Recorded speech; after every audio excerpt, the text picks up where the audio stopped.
Good morning. The committee on parole is called back to order. Our time is 10:39 on December the 8th. Our next hearing is our remote location is at Terrebonne Parish Correctional Center. Mr. Robert Stewart. Mr. Stewart, do you have, is there any staff members in there with you today? She's right outside the door. That's okay. There's no one in there with you right this moment? No, sir. Okay. Mr. Stewart, our next case is Mr. Robert I. Stewart III. Mr. Stewart, would you please give us your full name and DOC number? Robert L. Stewart III, 354589. Mr. Stewart, this is a revocation hearing. I'd like to explain our procedure to you. First, I'm going to cover your parole revocation questionnaire with you. Then I'm going to read you the allegations of how it's alleged you violated your parole.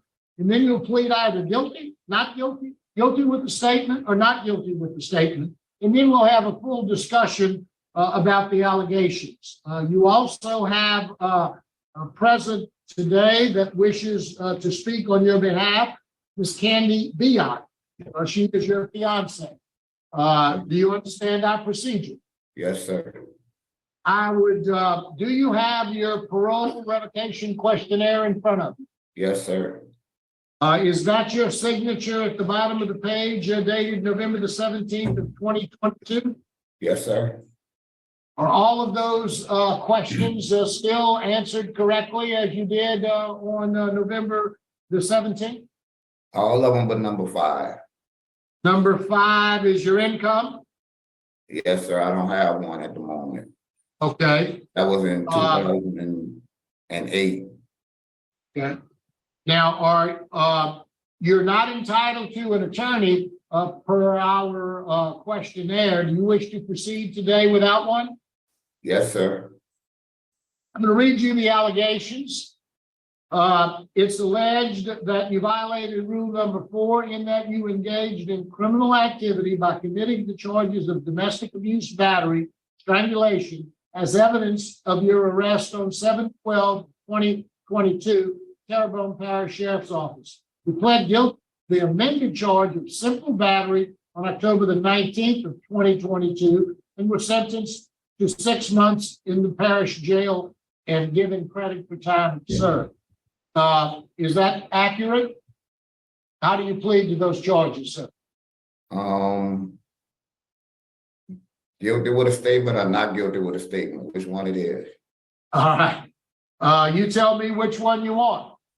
Guilty with a statement means that you're pleading guilty to the charges, but you want to give a statement. Not guilty is I'm not guilty to the charges and I want to give a statement. Not guilty. All right.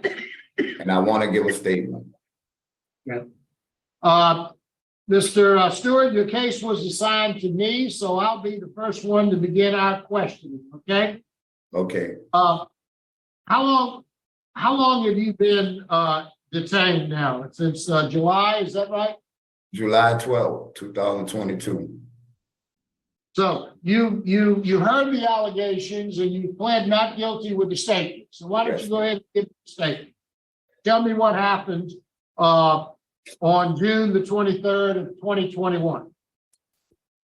It was an argument me and my fiance had, and neither one of us called the police or none of that. She pressed no charges. I never put my hands on her because I don't hit on her. And we didn't even know that I even had a warrant for my arrest until 2022 of this year when they came back to the house. So I was wondering how I even got the charge. Okay, let's talk a little bit about what happened on June the 23rd of 2021. Do you remember that day for any reason? No, sir. I just remember arguing. Okay. Now, where were you living on June the 23rd of 2021? We was living with my mother in Village East, 3703 Thomas Drive.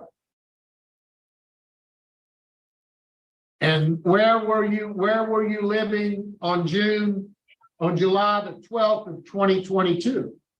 Me and my fiance was living down Ashland on Shrimpers Road. So when did you move there? After the storm, we had to go there because we lost everything in villages. So we was forced to move into a camper on our daddy property.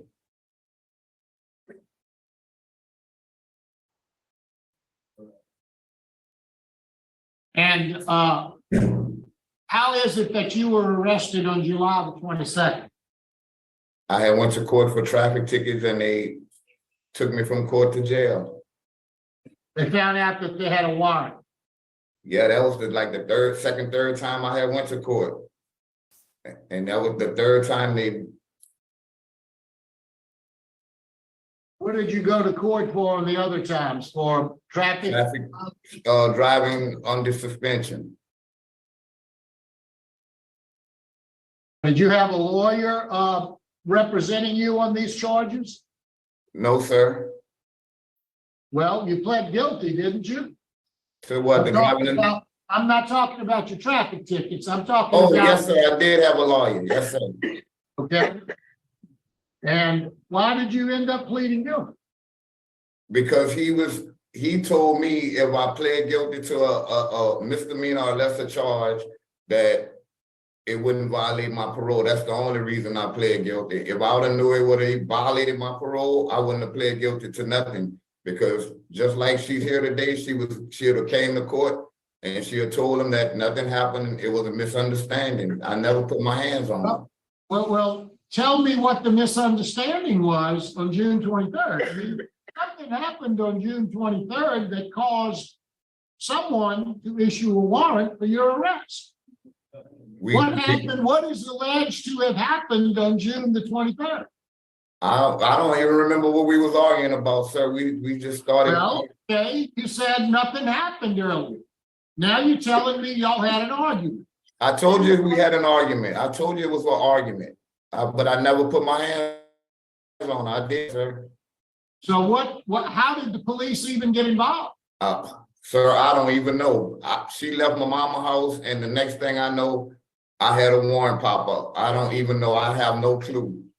I never talked to a police. So something happened on June the 23rd that caused the police to be notified and a warrant was issued for your arrest. Yes, sir. Now, when you went to court and pled guilty, the judge read a set of facts to you, or the DA read a set of facts to you. You can't plead guilty unless the judge knows what's alleged to have happened. What did the DA tell the judge you did when you pled guilty? You may not have agreed with it, but what did they say? Nothing. I was pleading guilty to a simple battery. He didn't really say anything. They didn't tell me nothing. Like I said, if I knew this was going to be all this, I wouldn't have even pled guilty to that. I had no knowledge of that until my parole officer came see me. Now let's talk about how long have you been out? You've been out since 2018?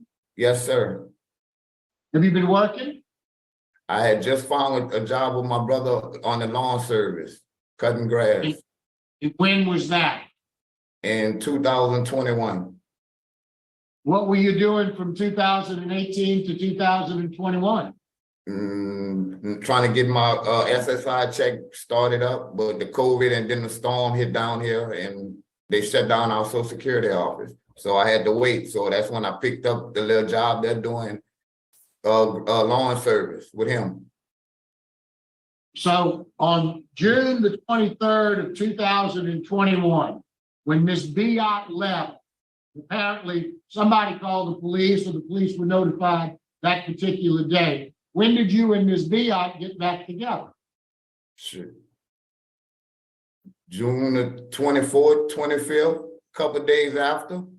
So from the 23rd, whatever happened on the 23rd, it caused the two of you to be separated at least a day or two. Yes, sir. Had y'all been separated before for a day or two? Yes, sir. How often does that happen, that you and she get separated? That was about the second time.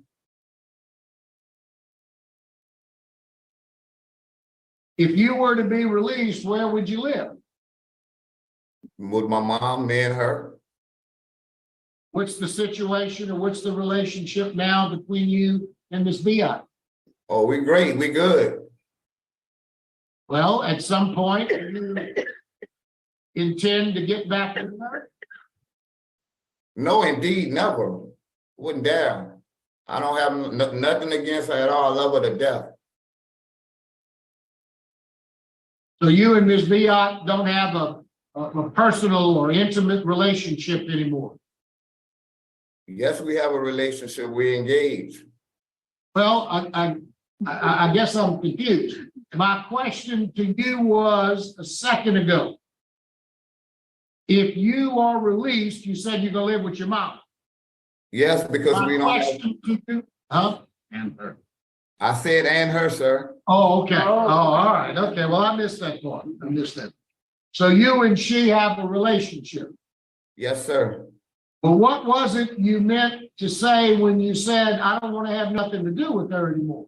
What was that response to? I don't recall ever saying that, sir. Not in this, not today. I don't Well, recall maybe saying, I'm getting tired. And I thought I heard you say, no, with sir. my bad question, and you said, oh, no, I don't want nothing to do with her. You anymore. did say that. No, You did sir, say not that. at I don't know all. who you were talking about, but okay. No, sir. Oh, I didn't play. Yeah, I do. Okay. This Mr. this is a first. Mr. Stewart, Sir. whatever happened to those charges from back in 519 for possession of heroin and possession with intent to distribute meth? All that was dismissed, sir. Dismissed? Yes, sir. I don't see it in the narrative. Okay. Yes, sir, it was. Okay. And on the arrest report, it shows that she did have red marks to her face and neck, arms, and portions of her body. That's just an incorrect statement? You have to be, sir, because I didn't put my hands on them. Okay. I have no other questions. I am.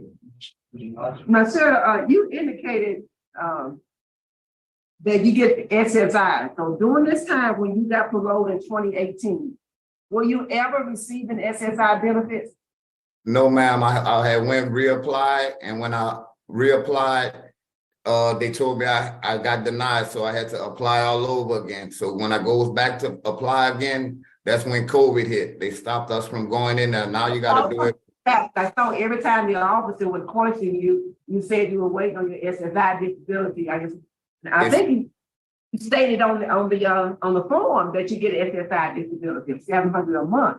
No, that's that's- what I used to get. That's what I used to That get. was correct. So currently you don't. Yes, What was the ma'am. date of your benefit? What were you getting SSI for? I have a pinched nerve in my neck. My right side is paralyzed. Oh, okay then. Okay. Okay. Okay. Pinched nerve on your right side. Okay. Yes, ma'am. So if you're successful today and you're released, your plans are to live with your relative, with the victim in this case. That's your plan. To be with the victim? Uh-huh. Yes, ma'am. And y'all gonna live in the same place. That's what you're saying. Absolutely, absolutely.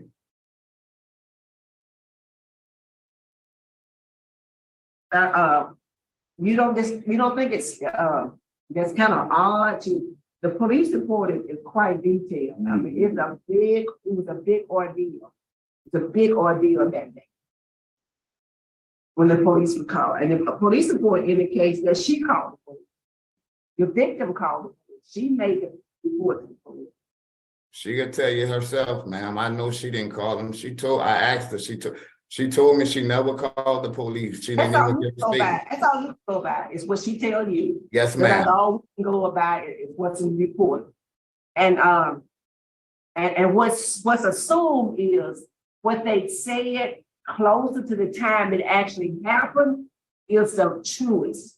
Later on, the story starts changing and changing. But what she said on the day she called the police, generally speaking, that's as close to the truth as, as we want to get most times. In some situations, not all the time, but in some situations. But I'm concerned about you going back to live with somebody who made a report on you like that. Ma'am, I'm good. I'm concerned. I'm just saying that I am concerned about that. I don't know how wise that is on your part.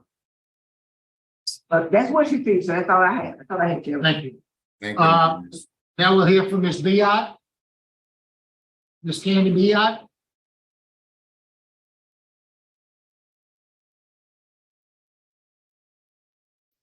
Yes, sir.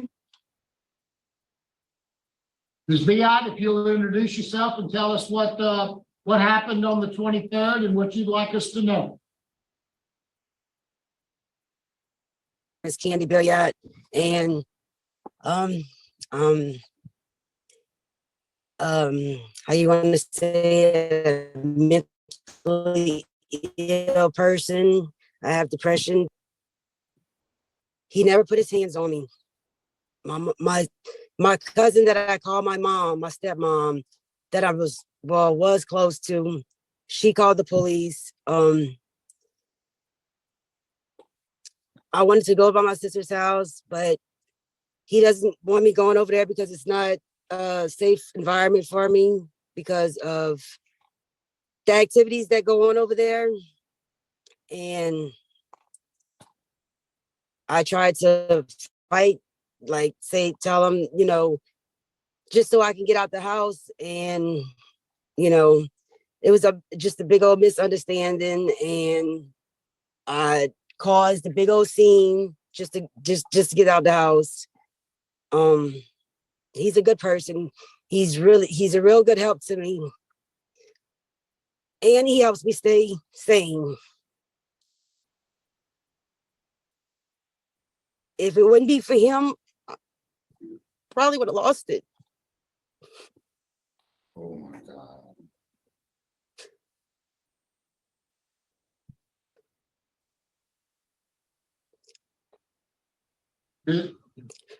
Ms. Biot, the police report put me in the- clearly indicates, can you hear me, Ms. Biot? The police Yes, report sir. clearly indicates you called the police, they came there, they spoke specifically with you, they saw all of your bruises, they saw all of the results of what happened, and you explained in great detail what happened. Now, I don't doubt that Mr. Stewart provides for you and does all of those other things. We're here to determine what happened on that particular day. And I believe what you told the police is much more accurate than what you're telling us today.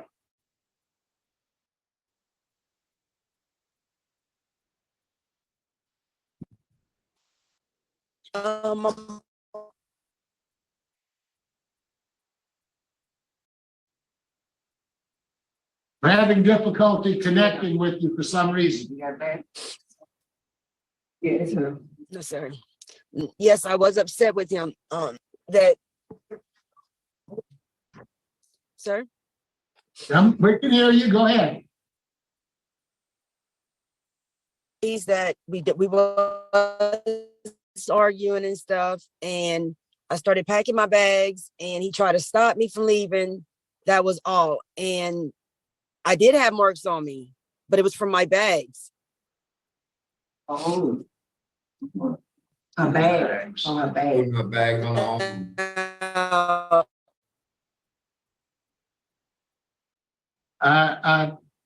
If that's your story Yeah, today, Ms. Bu, okay, it's not the story you gave the police back then. Mr. Freeman, you have a question? No. You asked. Okay, Mr. Stewart, is there anything you'd like to say before the board votes? No, sir, that'll be it. What we're voting on, talk about.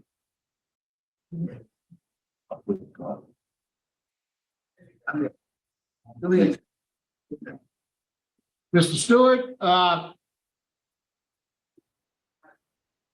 And I've listened to what you had to say here today. I mean, you started off by nothing happening that day, then all of a sudden it grew a little more. The police report is very detailed what happened, and I am absolutely convinced that you, in fact, committed the offense of domestic abuse battery against Ms. Bion. You pled guilty to the charge. You're shaking your head no. But you did, and you pled guilty to the charge. My vote today is, based upon all of those things, is to revoke it. I'm one of 3 votes. So it's wise. Based on the testimony, presented today, my vote is to revoke as well. Wow. I concur. I think y'all totally fabricated the story on the second go round. Sometimes it's best money and tell us. And today we did not get the truth, so I vote to revoke. Good luck to you. So you have 3 votes to revoke. What that happens now? You go back to prison and serve the rest of your term. If you're up, you have a, good Huh? luck. How long is the rest of my term, sir? Don't have that information. Wow. For something Yeah. I didn't even do? You pled guilty, sir. I With- Sir, we can tell you right pled now guilty. what your term is.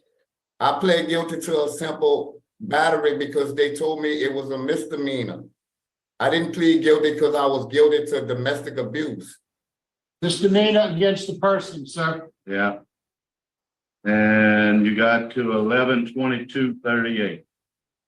38? Good time date. 11/32/38. Wait, Good luck to you, sir. We'll be adjourned at 11/1. Terrebonne Parish.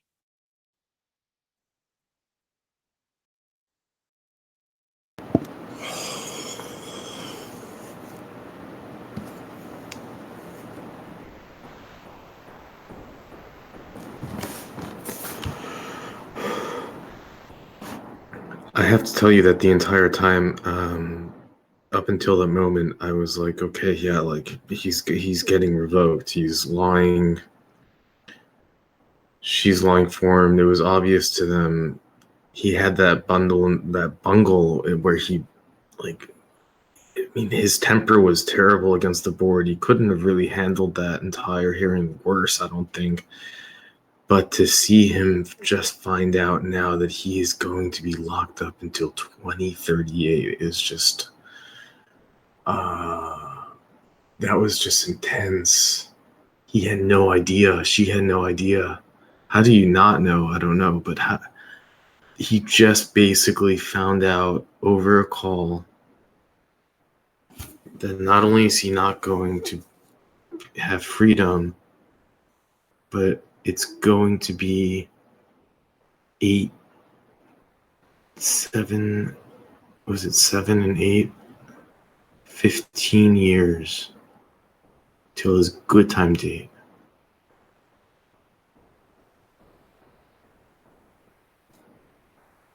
Wow.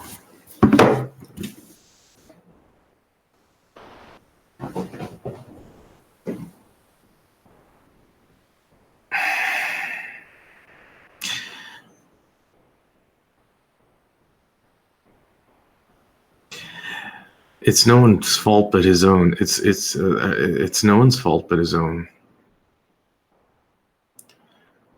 He gets out on parole. He doesn't even understand. He does something violent against his girlfriend. She presses charge. Like she has marks. She realizes, wow, this is a mistake. She goes to take it back. But he pleads guilty. It's like he doesn't even understand what he's doing. He gets arrested. He has a probation hearing, and then he finds out only now at the last second that he's got 18 years. There's like a pit in my stomach just for, from the aspect of just finding that out. Holy cow.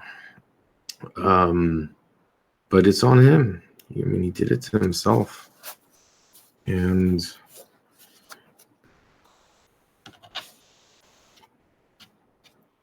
I mean, it is pretty intense that you can go and get all that time, the 15 years.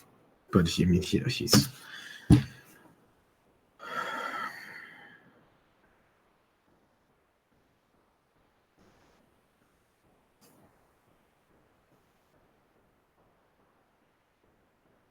if you know, if I didn't just find that out, I would really just be like saying like, you know, this guy is an abuser. He's lying. He really played it to it's just horribly. And then he doesn't even know. He doesn't even understand what's on the line. How do you not know what's on the line for yourself? This is about yourself. How do you not understand the basic rules of parole and how much your full sentence was and what would happen if you, how do you just not know that? How do you not think, okay, you know, what are the risks that I'm up against if I commit a crime? There's no excuse for that. This is about yourself. It's like about just having simple, basic, like survival instincts. Like it's being street smart. And then he just like, he really had a temper with the board. He was kind of like yelling at them. Just totally scary. I mean, I have no doubt that man has a scary temper, and he definitely hurt her. And this is the only time that it showed up. He probably you know, he might be a habitual abuser. Maybe the best place is for him to be, you know, so he's not hurting people. But it wasn't like he committed I'm at a loss.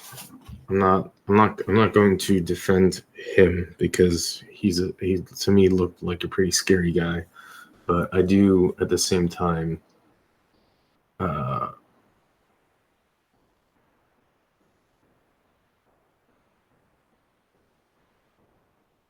empathize with his realization that he's going away for a really long time.